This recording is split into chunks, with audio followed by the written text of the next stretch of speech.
abstaining. All right, here you got 7:01 in your life. Okay, so let us start the meeting at 7:01. So I would like to, first of all, welcome our newest member, family, Kim Baskin here. There was a bit of some email, if you call it on my end, so apologize it took so long, but we got here finally, so welcome. I think you'll kind of figure it out as you go, and if you have any questions, we will. Yeah, welcome back, everybody else. Okay, so I sent out the minutes from our September 14th meeting. This is the second time I sent them out. Mike pointed out that I never finished a sentence, that Commissioner Forster Rothbard abstained from the last approval of the minutes. I had finished that I started that clause and I didn't finish it, so I amended that.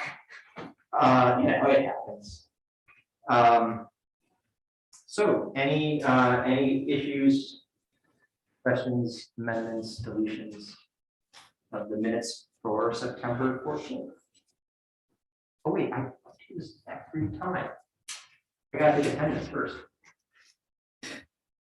So before we take the minutes, first of all, Commissioner Ainsworth. Yes. You are. Commissioner Bistroff. Here. Commissioner Forster Rothbard. Yes. Commissioner Peel. Here. Thank you. Commissioner Paul. Here. Commissioner Baskin. Here. And Councilmember Davies. Here. There we go. Okay. Always forget that. I apologize. Okay, so I do not hear any changes to the minutes, so I could get a motion to approve, and somebody the second, I appreciate that. So move. Okay, Commissioner Keel moves, and of course, Rothbard seconds. Okay, all in favor of approving the minutes of September 14th, say aye. Aye. Okay. Any noes? Any abstentions? Okay, so all approved. Okay. I see no petitioners. And so I did get some correspondence as of 2 minutes ago. So this was forwarded to me by Carrie Ann. I can forward it to Carrie, sorry. So let's see, this is from Andrew Hamill.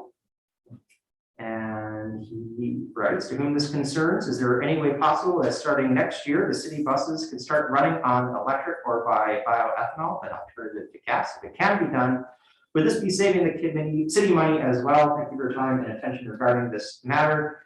Andrew Joshua Gordon Hamill IV. I think maybe Commissioner Phil, we're going to hear from something. Maybe we've been looking at this for a while. Yeah, small. I can give small remarks on this. But Okay. Was also, I think I know this person. So, yes. So, what remarks would you like to put tell us about that? Oh, you don't want me to do it in the. Oh, you did that. I just thought you were- zone? Yeah. Okay, we'll defer that then to the standing committee. Thanks. There we go. That's good language. All right. Okay, so Councilmember Davies, I'm off for one. I do this 1 month and I'm all tongue tied. Councilmember Davies, what do you got for us? Not a whole lot, because frankly, over the past just about 2 months, we've been pretty focused on the budget. And it's been kind of all budget all the time. Tomorrow there will be a public hearing, so we will be kind of taking public comments. However, what might be of interest to this board is that we received some ARPA funding, and I think Michael can speak a little bit more to this, but there was a proposal for a path along the mill race. So if you're not familiar with what we're talking about, it is imagine if you enter the River Street entrance into Newa Park, and as you just kind of pass the doors that you can close in the event of an emergency, there's a kind of there's a garage there. Just past that, there's been a trail.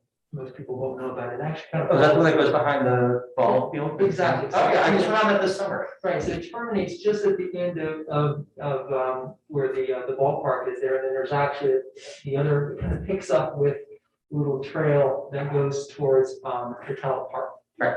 And so that section that I just described will be kind of turned into greater access, so for people that might be handicapped or just for people to walk. So right now it's kind of rooty and, it's more of a trail, but it will have kind of a path, I don't think it's pavement, but I think it's gonna be kind of a more of a crushed stone. Type Kind of widened a little bit. Exactly, right, so people can enjoy it. I believe it will be paved, Oh, it will be paved? yes. Okay, I thought the description was it would be crushed stone. That was an earlier version, but I think the most recent version is. Gotcha, okay. And then that will basically connect over to the sidewalk, that I mentioned earlier. So I think that's a kind of nice, way to kind of open up some trails and create greater access. And that's pretty much been about it. We've spent a lot of time on the budget. And all things budget for the last 2 months. Magic. Okay. Does anybody have any other questions?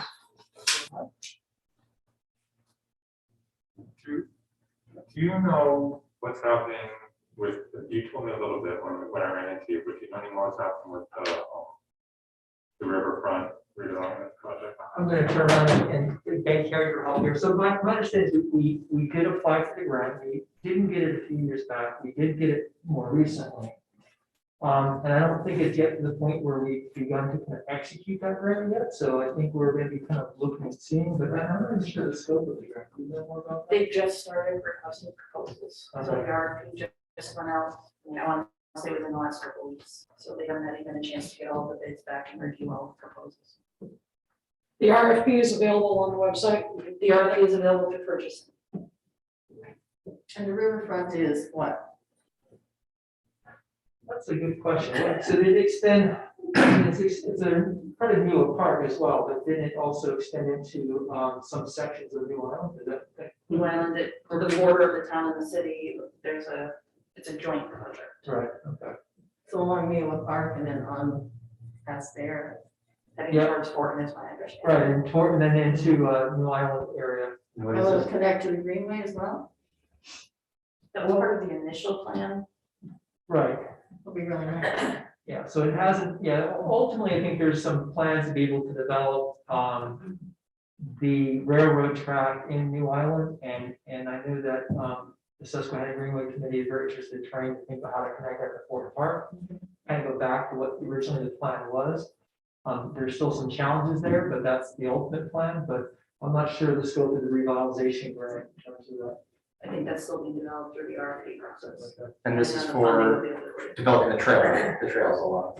But not just trails, I think green space in general, Oh. other Oh, public okay. access to the river. Yeah. Okay, so not just off of the express, the entrance of the expressway. Yeah. Okay. May I ask a question? No, please.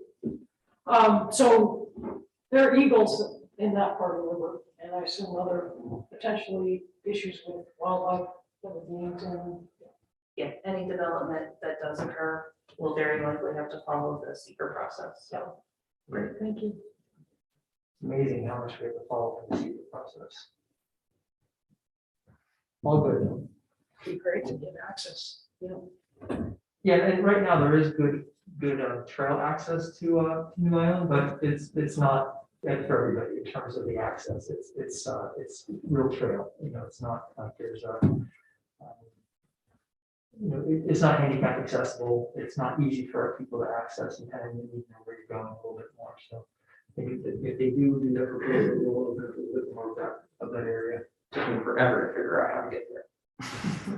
Because it's just not easy. But, that is excellent. Do you have any other questions? Well, my follow-up question, which I sent an email, you Kevin, and Yeah. is whether it makes sense. I don't know what the process is for the city to choose people to be part of the committee. I guess there's well, here's what I do know. I called Judy Pangman, she told me a little bit, that she thinks the committee will do its work for about 2 years, and that there will be some kind of steering committee. And then there will also be sort of task forces to study different issues related to it. So I just wondered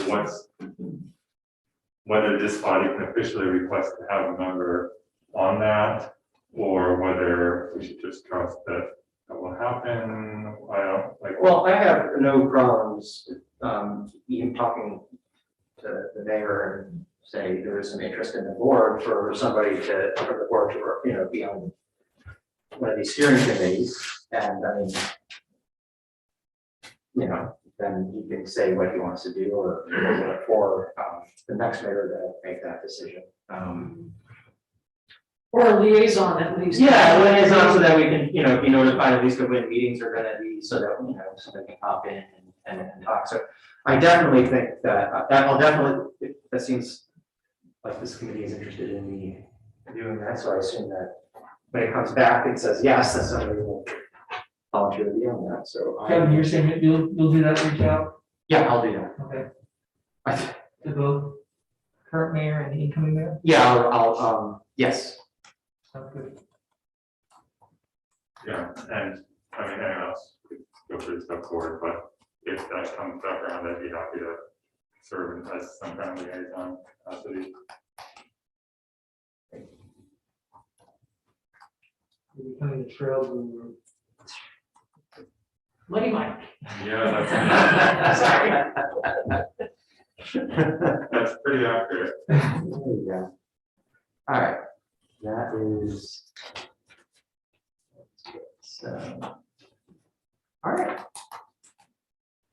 So, is that, you got it? Okay. So if you just let you know, we have, as you see, these committee reports here. Basically, they're not really committees. It's one or two people have kind of taken the lead on talking about these sorts of things. And so you can feel free to jump in on one of those later on if you want. Okay. Or kind of be a free agent. That is also acceptable as well. And so that is, usually there's something every month, at least for some of those. So even if we don't have any official new business, we usually like to meet anyways because people have made progress on things or have things to report. So, Dave. Yes, I know we have something to talk about. well, I had my notes in my pocket when I left my house. So it's gonna have to come from the brain, so there might be some flaws. That's all right. That's okay, right? Just sort of a observation of the progress this year. We put 17 trees in the city in the spring, and during the first week of November, I believe the number is 21 additional trees were planted by the city. So an extra 21, Yeah, not 4 more. no, an extra 21. There was a grant, and I forget the source of the grant money. But with Fred Hathaway as our arborist, he selected the species, which I had a list of, as well as the sites with, some interactions with myself and Dave Hutchinson. And the city stepped up and planted those 21 trees. I saw some of them on Main Street. Yeah, there's, if I had my notes, I could tell you exactly where they were planted, but yes, some Main Street and Some on Market Street. some on Market, correct. I think there was one on Maple, where Walnut comes in, and I'm sure all this is on my notes, somewhere between here and Yeager Avenue. At least you have it. But no, it's exciting that the city is increasingly involved with doing this instead of relying on volunteers. Right. Yeah, because they got their new. Yes, They're they're behind it, so you might as well, right? Yes, exactly. So this is all, I think, very promising. And these are, if you remember, these are kind of bigger trees? Yeah, so this they're- would be beyond a couple guys with a shovel. Which hopefully means that they. I mean, a couple guys with a shovel could do it, but not in one day. Yeah. That's impressive, so, Yes. excellent. And so I think this coming year, 2022, is when we were supposed to get our. those One out. albums will be delivered in the fall, but that doesn't rule out an order in the spring through consultation with Fred and the engineering department. And whatnot. So I think things are good. That is All right, I think that'll be a short meeting. Community engagement, nothing new, I think just because we didn't have a meeting last month, and we didn't get an update on the creek naming. That was kind of the next thing I was gonna start thinking about promoting for that. Yes. So we have a former student who is directs Hamilton Soil and Water, and she has posted, and I look forward to these Mindful Mondays. Okay. And this is little clips of the region up in the Adirondacks, and they're little gems, and that might be a way to drive traffic to our site. I don't know if we, and to feature some of our local gems as well. So Well, that was something people certain- thought about that idea. This has been something that I've been wanting to do for sure. I think just the fall got the better. Oh, of course. But it kind of reminds me of what Kathy's talked about too, the importance of nature as healing, nature as, so, you know, the mindful aspect of these. Right, no, I can think of a few things that could be very interesting about that, just even recording, sitting by one of the creeks or something like that, and, you know, not doing anything, just spending a minute of just hearing and watching the creek. Or, you know, others later on in the winter time where it's even really fiery, go out.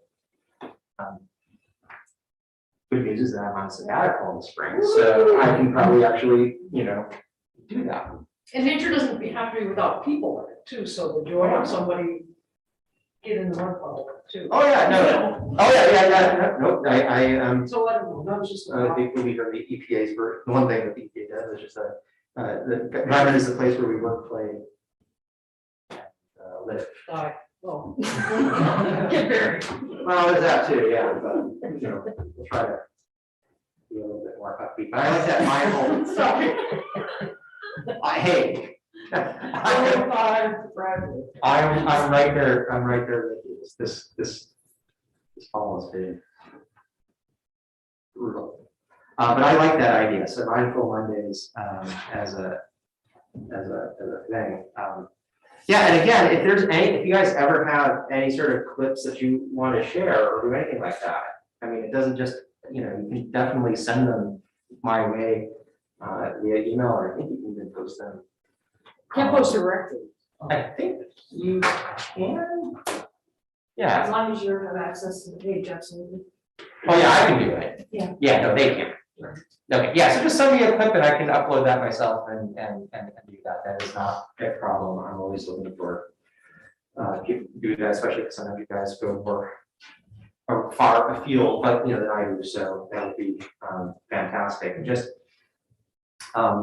yeah, and so things like even if you're out acting, you know, helping with the trees or something like that, just getting a video of that is always helpful. People, I've started back up the Harvard Physics Instagram page and things like that, and just simple things along those lines do tend to get people very, very interested. I'm always seeing a couple new people looking at the page, that Facebook page all the time. So I think, yeah, I think that is good. And I didn't want to come back to some of the ideas that we had at the beginning of this year, where we were going to try to have one day more listening sessions. Of course, this is not. And that keeps getting in the way of social engagements like that, but I think we might still want to think about how to do that. All right, energy, transportation. Got a little on transportation, but nothing on energy. For, other than the campus with the building that's full geothermal is underway, so that's kind of cool. So Local development.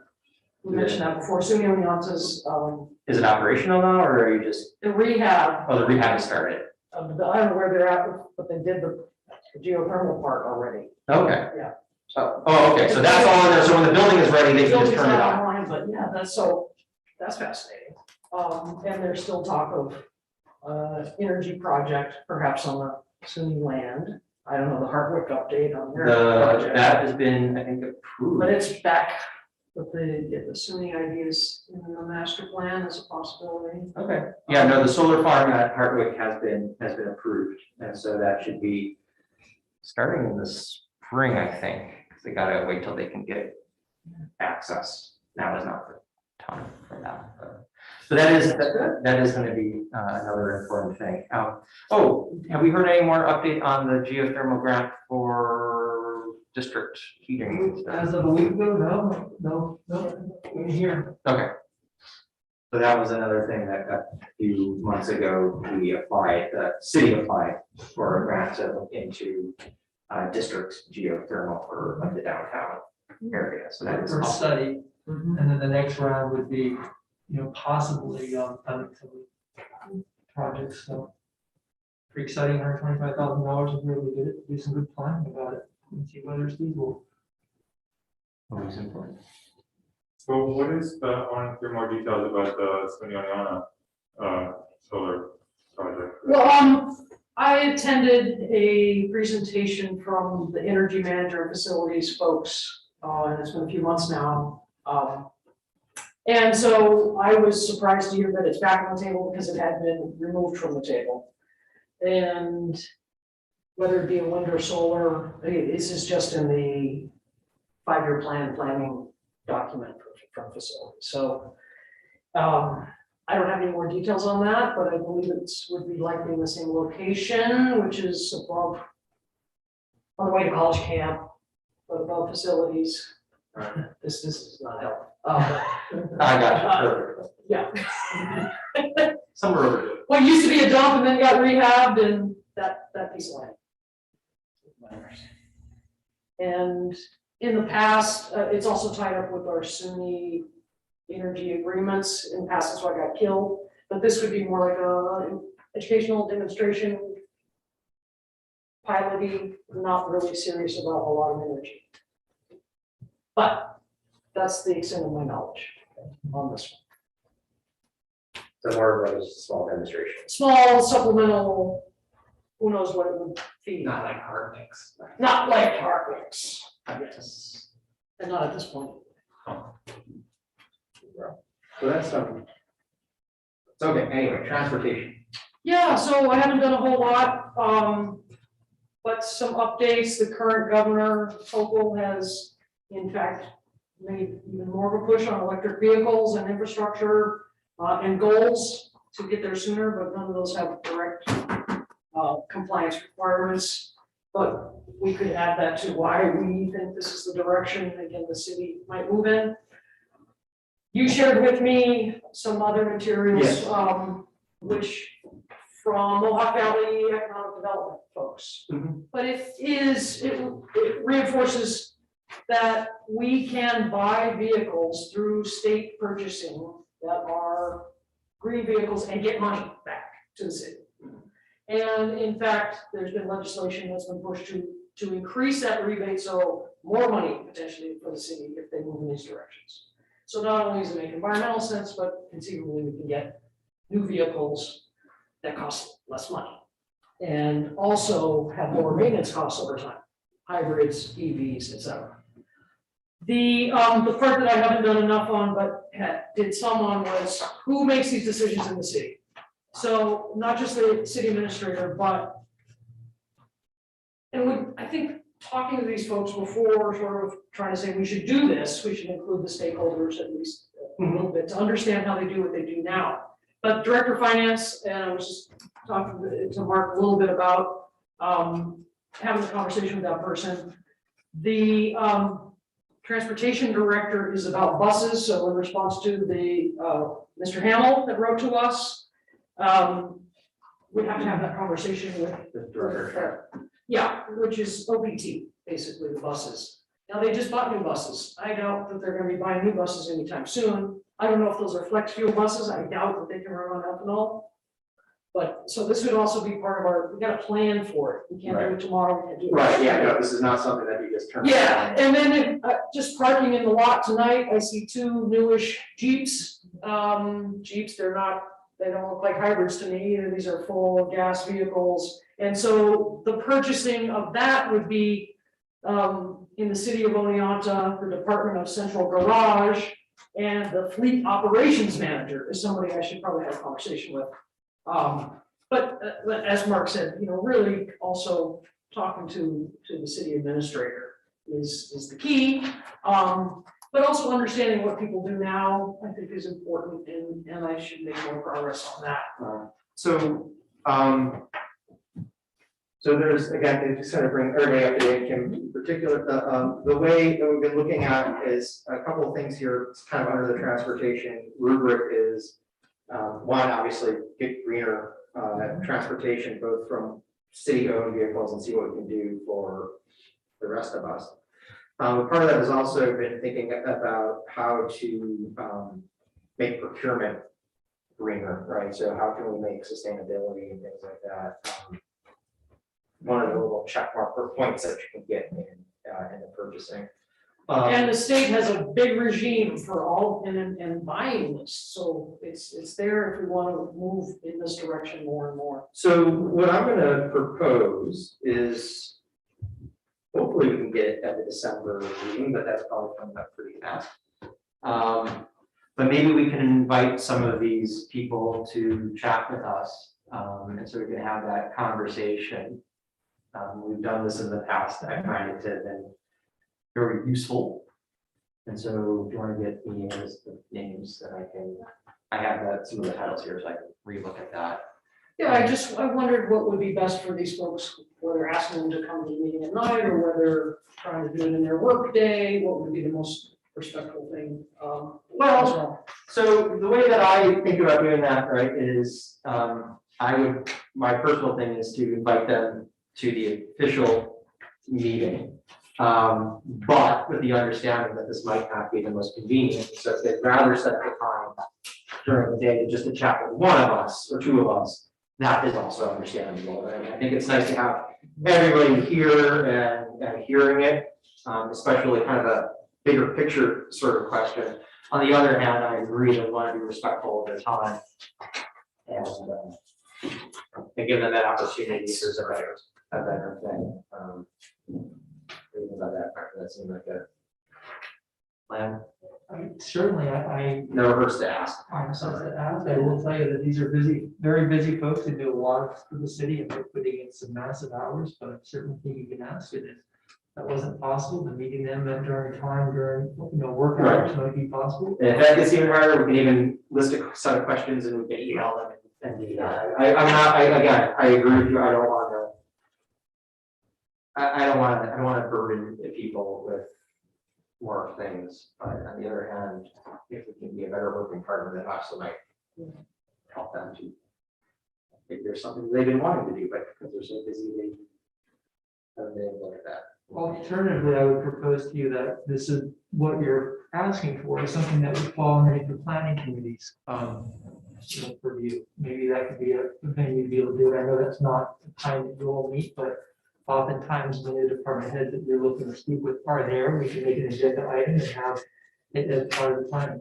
When did the planning committee meet? They meet once a month. It's actually this coming Monday at 5 o'clock. 29. 29. Or twice a month. They meet once a month. Once a month. You know who's the boss here. Right. Okay. So I mean, as an idea, not that I'm trying to certainly stop and hijack your meeting, your space here, but that's another vehicle if you want to use that as well. That sounds good. So maybe you and I can talk a little bit more and figure out how best to go about doing this. Maybe not next week. What is your? Do we have a December meeting that's fixed for sure? There's nothing that's gonna come up that we know of that's gonna bump us. None of them won't. Anything is possible. Well, at least going out like 3 weeks from now, we can expect that maybe that's not gonna happen, so. I can tell you that both Bonnie and I we appreciate how flexible you are. Try. I really appreciate that. Just, show up. They're the ones that also have to agree with that. You appreciate everybody's flexibility on that. And also, you're already on the agenda. You're on the schedule. Oh, okay, so it's premature at least at this point. It is, it's quite literally, unless something emergent comes up, it's yours. Okay, oh, and that is another thing that I just learned this month, new rules. I've got to get everything in 24 hours before we meet, which is usually I meet that anyways. Early, but so if you guys ever have anything to add to the agenda ever, we want to keep that in mind, although we can always just add it as random stuff somewhere. Gina, and I believe in September, we touched briefly on school bus fleet as part of the Oh, right. conversation. Yep. And I read, I guess last week, buried somewhere in the infrastructure bill that was just signed, that there is allocated money for electrification of school bus fleets, Yeah, which is pretty exciting.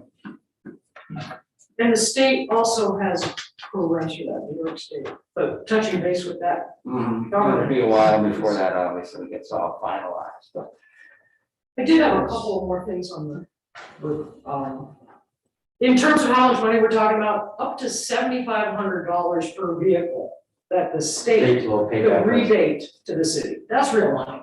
So, it may, we might not get the max rebate, but that could make significant difference in the cost of vehicles, which is often a hurdle to moving towards hybrids or EVs, which are definitely coming down. The other thing I wanted to mention, which again, this longer term, we might look to California and what some of you may have heard, what are called SOARs, small off-road engines, lawn equipment, Oh, yes. leaf blowers. And so California Air Resources Board has to promulgate regulations by July of 22, coming up soon. Mhm. That's how quick. And ban all sale of these SOARs by 24. And I don't know if these are a nuisance in our communities, not just, noise is a problem, but they really can. They are horribly Difficult to breathe if you get too close, as are snow blowers, which I know you touch people's snow blowers, but these machines are changing and hopefully we'll get more regulations that then spread. So The big problem I think that we have with the city banning the sale is that we don't really have any place in the city that sells these things. Well, that should be. But there are a lot of electric options now, so No, I know they're, that, but all the big box stores and stuff are outside of our, they're in the town. yes, yeah. I'm not suggesting we promote a ban tomorrow. No, I'm. But that it's an issue, and what is surprising to me, 1 hour of one little sucker blowing is equal to over 1,000 miles of driving a car. Oh, yeah, So while no, cars are really important, the cars are getting a lot cleaner. those two-stroke engines are just terrible. And they're for local pollution and kids and playgrounds and they're. Well, maybe that could be part of also, that can go into some of the community engagement. Yeah. Is talking about like alternatives and like that. I'm very happy with electric battery powered lawnmower the last 2 years. we add lawn chemicals to this conversation. Oh, God, yeah, I would, well, so. Not green? So one thing though, what we can think about is, again, we can think about working with the city to change their own practices. Right, they're gonna be, and the schools are gonna be the two single biggest point users in the colleges. Was got a couple of battles fighting, so maybe not that one. Well, the last time they did weed killer, at least in the Wilbur Park, I was happy that it was a vinegar solution. Yeah, so that could be, yeah, no, that could be the other thing too, is to think about, are we, not using Roundup and things like that, so. That could be something that we can also think about as the next part of our agenda is working with the city to find. Or to find out, maybe they've already made some of these choices, like the vinegar and. Yeah, no, that was really good response. Then we promote that and we say, hey, you're gonna. I'd be happy to share the list from New York State of all the products that qualify and they down to the vendor. But state agencies must use these things. Cities not necessarily. Suny must and does. Oh, use a lot go of from that products. procurement list, I see. Yes. So in terms of anything they put on the ground, anything they clean with, they are following state regs on this. And so sustainable purchasing is happening. Right, and so it wouldn't be a huge. Yeah, the vendors are identified, like Right, the. it should not be a huge. Yeah. And because it's state, then it's not like we're using some other state sort of thing, it's just like, all right, yeah, so if you can send that out, that would be. So the idea is to maybe move towards pushing the city to follow the same guidelines that the state, that we're Suny is already using. Something along those lines, yeah. I mean, it shouldn't be too big of a thing. I mean, not to say that anything is just, I mean, you have these built-in relationships and contracts that are already in place and things like that. Yeah. But at the very least, it's something that we can show and say, okay, well, here's this thing, what are the things that are gonna be doing this, or maybe they already are doing a lot of this, we just don't know. Right, right. And we have the top goal of sustainable purchasing. We have different applications of it. I want to work on the transportation side, but we then need other people to help work on how it connects with what we do in the parks or. So I think that this is a longer term. Oh, yeah, no, this is not some, this is just getting that on the list, and I mean, in a way, it seems advisable to take that big view, long view picture if we're going to meet, if you guys are gonna go meet with some of the city staff who are in charge of this, like not coming and saying, oh, we're man. thinking about buses, but like globally. Right. What sustainable purchasing are you doing and can we be moving? And that's the thing too, is to start off, what are we doing? What are we already doing that's good?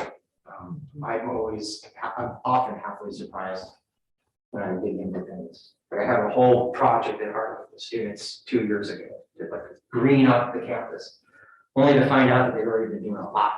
Yeah. So I'm like, oh, hell, there goes a class, great.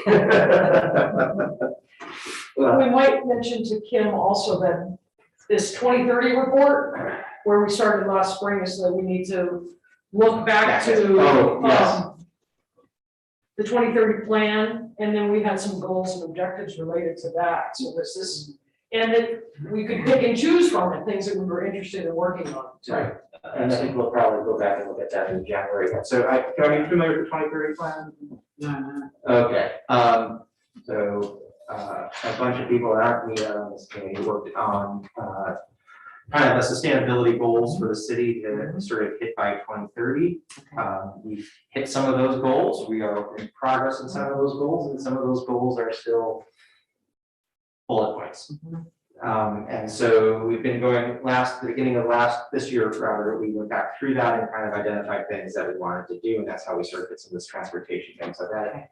And I think maybe in January, that might be another thing to take a look at, that was kind of a fruitful discussion. So anyway, so good. So we'll start with that. You have anything else, Gina? No. Okay.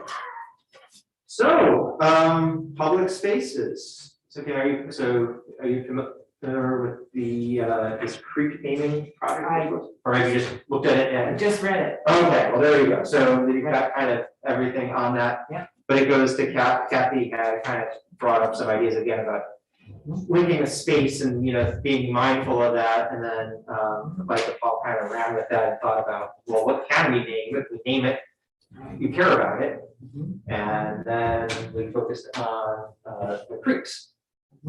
And maybe one day we might put more signage for plants and flowers in the parks and trees and stuff like that. And some other cool things we can do. But right now we got the creek project and you guys run with it. Tell us what you need from us. Okay, so we met with council in September and they were mostly supportive. They had a couple of clarifying questions which we answered for them. And from their recommendations, they were suggested, well, they didn't suggest, but through a discussion, just a couple of minor clarifications really to what our process would be for decision making. And so we added a little more detail here. You can see in that next spring section. One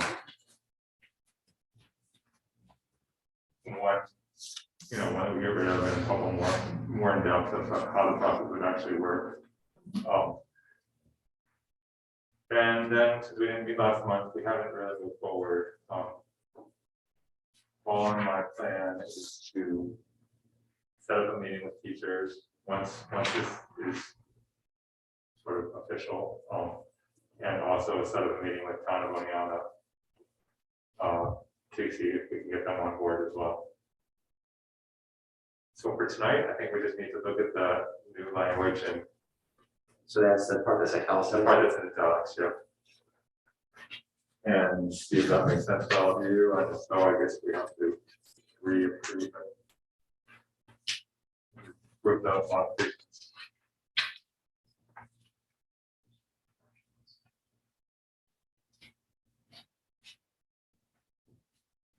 Okay, yeah, I mean, so the bullet point, the second italicized after the crossed out bullet point is just basically the amend or changing that crossed out one, right? And rather than we just collect the names, the schools come here and present, which I actually like a lot.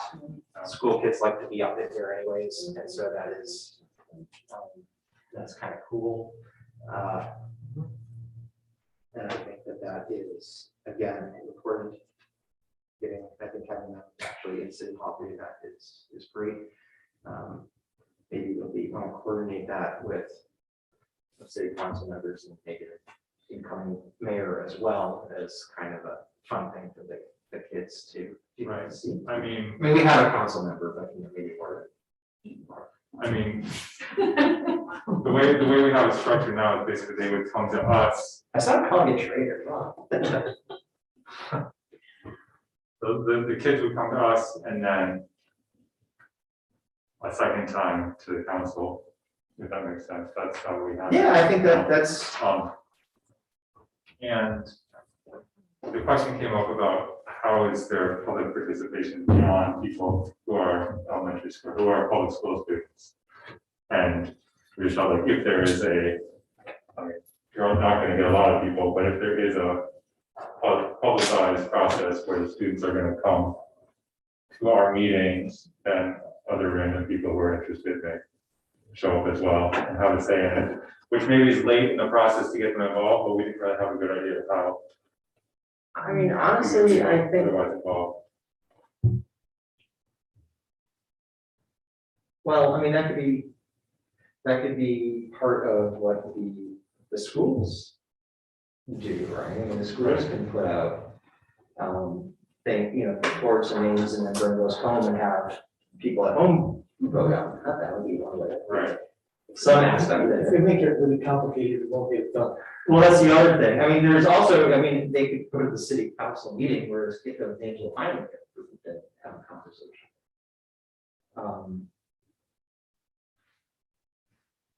I'll tell you, one way that kids do things these days, they make a video, What can be shared, Right. and they can record it when and where is convenient for them, the teacher or whatever. Right. That I actually kind of like that idea maybe a little bit more. Only because it gets possible ways of getting people to talk about it earlier in the process than when they're right here. I just also feel like that would be the kid's presentation to us and having an argument possibly. I don't know, like, I'd just be afraid, I don't know, maybe I'm too much to say. I'd just be afraid that, of course, it's a public meeting that can come, but we're trying to also encourage, public discussion with the kids here, I don't know, that seems. Also, I just think, what? Could So, be both. It could be both, so I mean, maybe we just add, I mean, Paul and I, when we meet with the teachers, will hash out the details of the curriculum and how it will actually unfold, but I think it makes sense to add a step. Maybe. well, that could be the other thing, right? We can have two separate things. We can have the kids come up here and present, and then we can have a discussion the next time or something like that, where people can come in and discuss what they think about it or add to it. Or, I mean, for this, I don't know if we go much in detail here, but we just add a few words that says, students communicate with the community about. I think that's About their ideas. I think that's. If they want to communicate by like coming to our meeting, great. If they want to make a little video, great. If they want to like send a letter to all their parents? Yeah, I think that's good. Okay. Well, with that, I will add that change then. I think basically in the spring 22, in the third bullet point, the one that's italicized, I'll just add With some way of public some- outreach. something about public outreach. Mark, you have a question or just? Yeah, so just, if you guys, when you have your final version, can just shoot that over to me, because I think that would be fun, we want to see the kind of final version, so that way I can share with them, not that they, you know, are gonna approve or disapprove, just want to kind of. Just so they have it in front of them for whatever. Right. No, I think this is great. I think I would like to get a motion to approve this as amended, and then with the extra little friendly amendment that was put into that. Not because I think there's anything that's necessarily to be done as official like this, but I just think that having the board kind of publicly saying, yes, this is what we want to do, I think that is important, so. So moved. Okay. Second.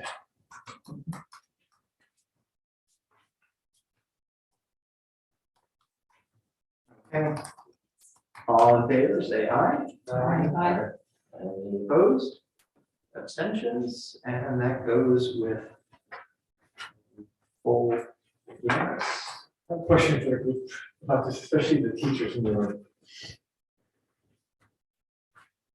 I got to the part on this a couple of weeks ago where I was about to like try to reach out to some, so I emailed the superintendent, I think his name is Brendan. Yep. Oh, brilliant. It's from- okay. So it was a couple of, probably a month ago, 5 weeks ago, and he saw this and he's like, oh, this sounds great, we'll happily, you know, try to find some teachers to get involved in this, sounds wonderful. So we got a very favorable response from him.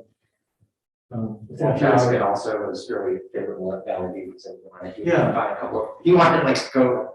Right, and so, and then I was like, I told Mike that I would try to, you know, I'd try to get the word out to some teachers. And I remember sitting in my computer in my office, and I'm like, how am I gonna do this? Like, which teachers do I reach out to? What if I reach out to a whole bunch of teachers and they all show up? And I'm overwhelmed with participants and I can't, it's too many to deal with.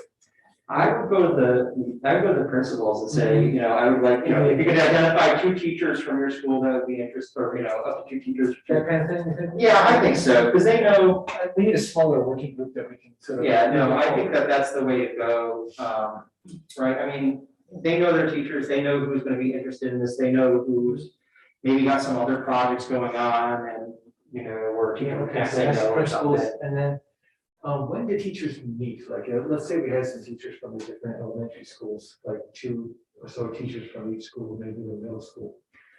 What's a way to get them all together in one room to have a conversation about this? That's what I'm gonna say. I'm looking over here, thinking this should be interesting. Seriously, we don't know, I mean, otherwise, I don't know how to do this. It's like- Yeah, I think you just, if Very you're difficult, interested, you're just gonna right. have to.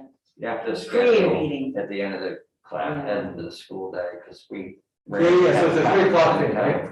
Yeah. But See, do teachers from different schools regularly get together in one building to have like a district, to have conversations about things?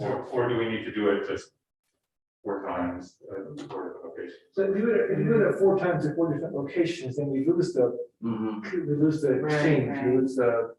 Yeah, If you get the administrators to sign on to using a conference or a superintendent's day portion anyway for this, I mean, they usually like to keep us busy all day, but.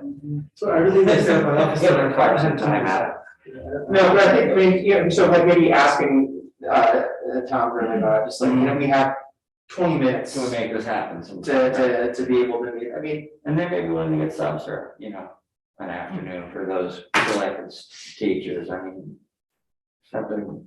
Yeah, I'd be happy to Make do the that right at 3 request. o'clock, but is that, like, the teachers not stay beyond there? They don't have to, but if they're, interested in, they will. They probably would Yeah. stay. I mean, but especially I think if we structure it as a sort of curriculum development Mhm. workshop, right? Mhm. Where like, Exactly. this is the plan, Yeah, this is some of the materials we want to cover, we want your ideas, and we put on the best way to and I figure it out. think probably if you approach the principals maybe about this, say, here's kind of what we're looking for time commitment first to meet, and here's this, so that, you know, it's all up in front, and so people can make that choice and say, you know, I'd love to do this, but I may not be able to, you know, and So I really kind of, like, a couple of times tried to like move this forward with the teacher part now. And I'm like, how do I do this? yeah, I think just go to I think write an email with all the principals and Tom Grimley on there. If you get their sign on, then it'll be much easier to, So for communication. them to with make the necessary principals. logistical choices. And I already have a communication from the superintendent to exchange with he and I.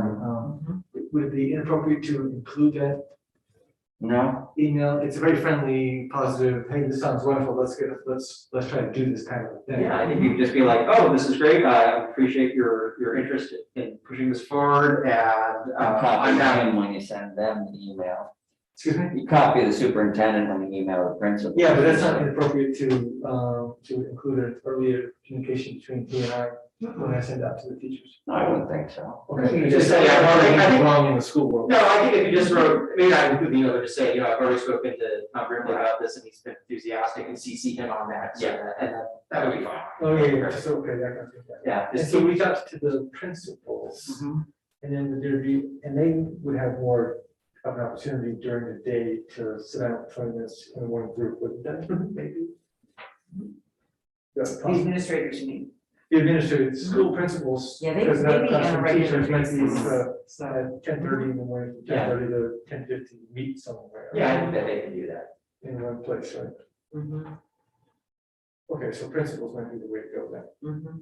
Definitely start off, okay, then go from there, right, I mean, but if you try to give them, I think, a time, a sort of a rough time commitment, of, you know, like, you think the teachers are gonna, we'd like to have a meeting with all of the teachers for an hour or something like that to kick this thing off.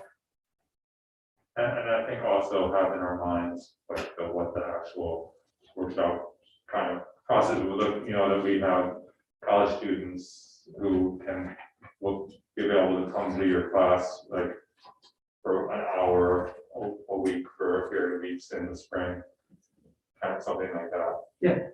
And certainly give them a copy of the. Right. Okay, so principals first, okay. It's kind of hard to like, you might do great, you know, much of the work here. And then, but when it comes to actually putting it in motion, It's the hardest part. it's not that easy. No? Lots of good ideas have died on the table because nobody was there to push it forward, yeah. Yeah, take the two people who we need to get involved now involved is. the next- It is I'm learning that right now, it's very hard. But I We had might- one we teacher might who would Remember those that participated through recognition after. Oh, as well, that absolutely. They can use for their professional development and. Yeah, no, I think we can definitely do that, and I think school principals is the way to go. Yeah. We have a really, really great idea here. It's already, you know, viewed by the. Oh, yeah. Tenants, yada, Yeah. yada. Here's a couple of residents that are available. It's the one that we could meet for 20 minutes and we'll talk about this. I think It's that's just very friendly. I would go there, Mike and I would go to those schools and hopefully they show up. I think you're gonna get a lot of positive feedback on this, I think this is the sort of thing that. When I've talked to teachers about this, they really, especially if we can support them with college students to help out and things like that. So I think the support is gonna be the part that's gonna help them the most. I have a lot of students in the science education program, so I can get some college students to. But they'll be like, what am I gonna do? How do I do this? That's all right, so we train them, they train others, it all works out. So one other moment as I'm looking at this, I think, given the fact that it's the end of November, that I would change where it says fall 2021 on the top of the second page, change that to fall/winter 2022. I wouldn't worry too much. Because we're not realistically, I don't know, we're realistically gonna meet with teachers in the next 3 weeks. But we might be, It's a proposed process. we might meet the principals I think it's soon, fine. actually. I hope to do that Yeah, I think you're fine. really soon. You're just beginning. We already passed it. Yeah. All right. I think you're All right, right. well, okay. Yeah, you already done it, it's not, I'm not recommending it, and it's, I We don't have think it's, discretion of implementation. yeah, this is not like a legally binding document. But no, and again, Mike and Paul, you guys have really run with this, and this is great. Very happy to see this going along, so. It'll be fun. It is gonna be fun. I think this is gonna be something that's gonna be a really positive thing in the spring of 2022 for the city and the kids that are participating in this. It's really, I'm really looking forward to it. It's really like miserably cold outside in January and February. Yeah, kids, kids. It's all horrible. Yeah, they'll just run around. Well, that's okay, we don't actually need to go out with the kids somewhere. Yeah.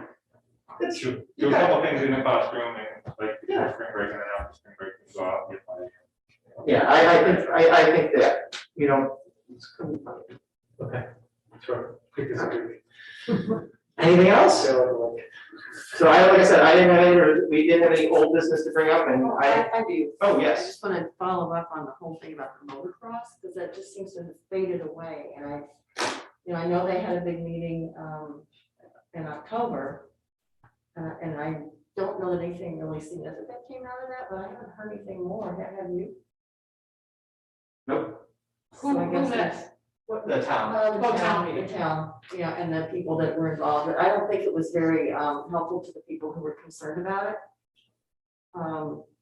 But I also think that because it's winter, it's probably not so much of an issue right now, too. I think also some of the, yeah, it's partially that, I think there was an injury that one of the people, kid was, I mean, yeah, not a good thing. So as far as we're concerned, we're sort of, There's not much we can do. yeah, I know. I mean, we wrote a letter as part of the public record. It's the town is gonna decide to follow its own rules or not. And, you know, we have what little standing we had, we brought forward, but if they deem that that's not gonna be a change to their zoning, then I'm not entirely sure what else there is to do. Okay, I just wanted to see if anyone else had heard. No, I haven't heard anything forward on that. There was no damage, clearly anything damaging the watershed. And if going forward there is. then- Right, and also they're putting like giant fuel tanks on the property, or they're clearing out like, yeah, they're modifying putting swales in or changing swales or something like that, then yeah, that's something different.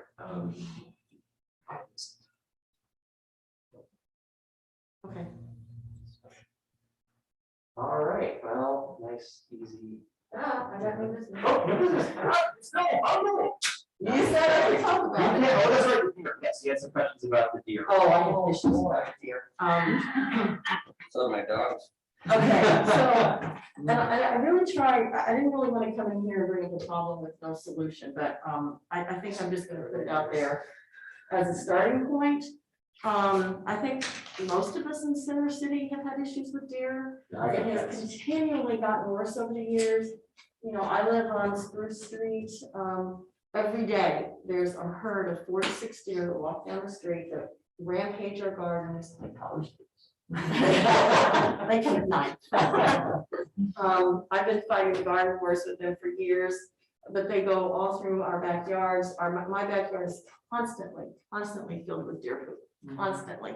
They go up in your hill, I know, Paul, you see them up there with, you know, your dogs go crazy, but they go, do they even get down to your house? Yeah. And they're getting more and more aggressive, they're getting, Yeah. well, okay, so, yeah, and, you know, so there's issues about health, I think. There's the potential for issues with car deer interactions. My neighbor's daughter's friend was jogging and she got hit by a deer while she was jogging.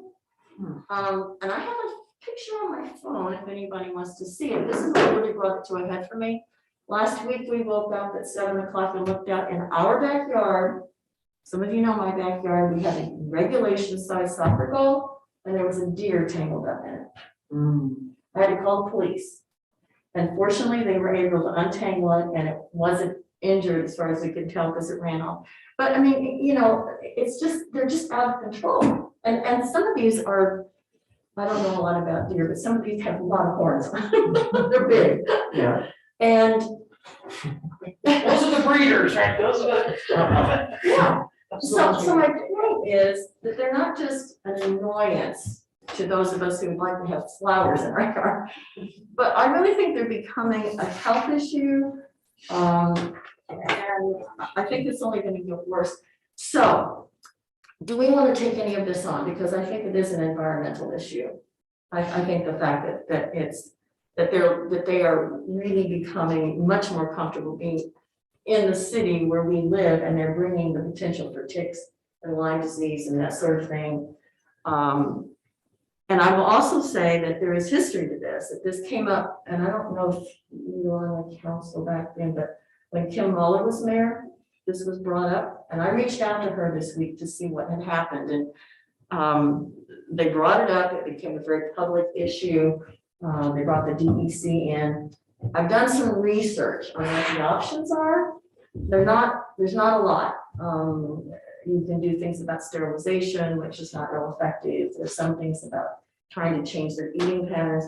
The things that seem to work the most when you look up urban deer management in other towns is the whole idea of expanded hunting and or culling, which means the DEC comes in and does an organized kill. Kim said that when this came up before, part of the issue was that some people seem to be feeding the deer. And therefore we're not happy about the idea of the deer being killed, and there has to be some kind of public meeting and or vote on it. Do you know anything about this, Mark? No. But it's just, I mean, it has been, it bothers me because of what it's doing to my property, but it just seems to me like they're gonna get worse and it's gonna cause more problems like I had in my yard, or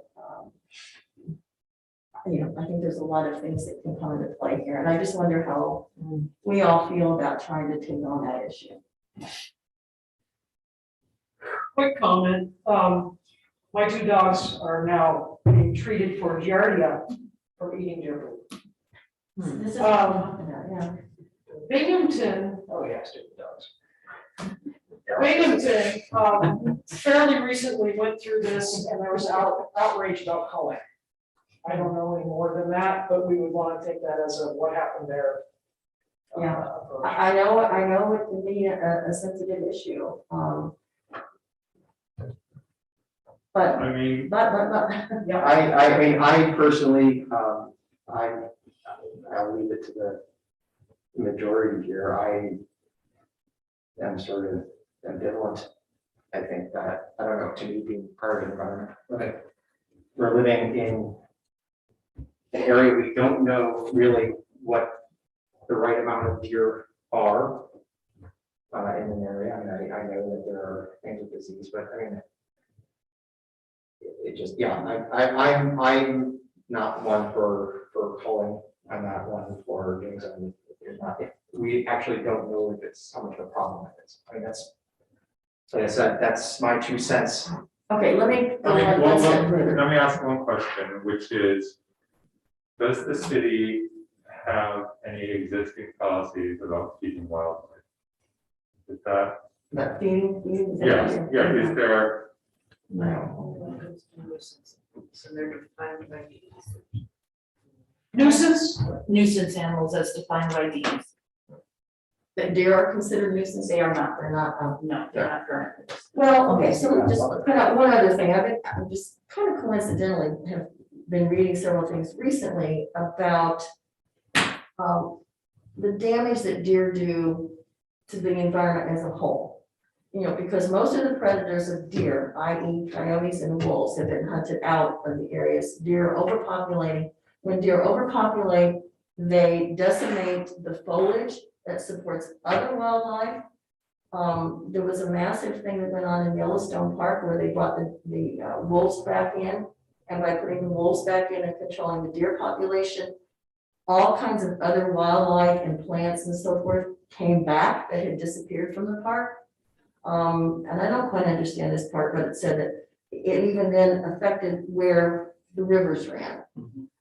So there, they're a problem. And they're not just for us, but I think in general, more global sense in terms of environmental issues, they decimate things that keep the environmental ecosystem in balance.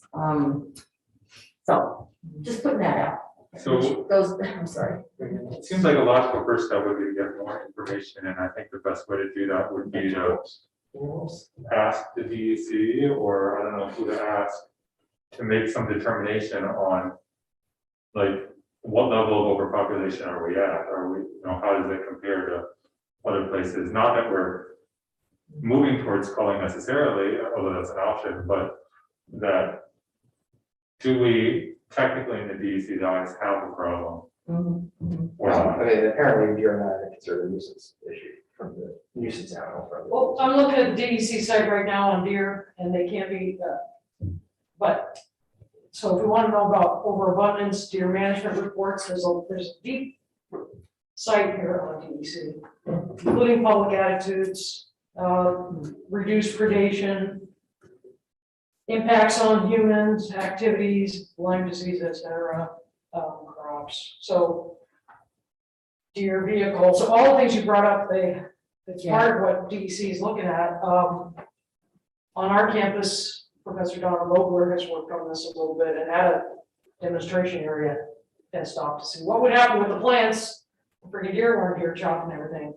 So she might be willing local expert to help on a little bit. Yeah, I think DEC advice about our area, like says, are we really in a high overabundance zone or not? My experience is I live on the deer trail, so it feels like someone put a house in there, piece of land to some degree. And neighbors farther than Berkshire, they don't have the same kind of problems at all. Like the plants that they can grow, we can't grow. So, Well, where I live on Spruce Street, I've been there for 32 years now. And this was not an issue when we first moved in. Was not. There were plants growing in my yard when I moved in there that I had for years until the deer started eating them. So they weren't an issue in 30 some odd years ago. That's to my point that I see it getting worse every year. There are more deer. They eat more things. They are more active even in the daytime. They can be out in our front yards. They can be walking down the street in the middle of the day. And I don't think that's good.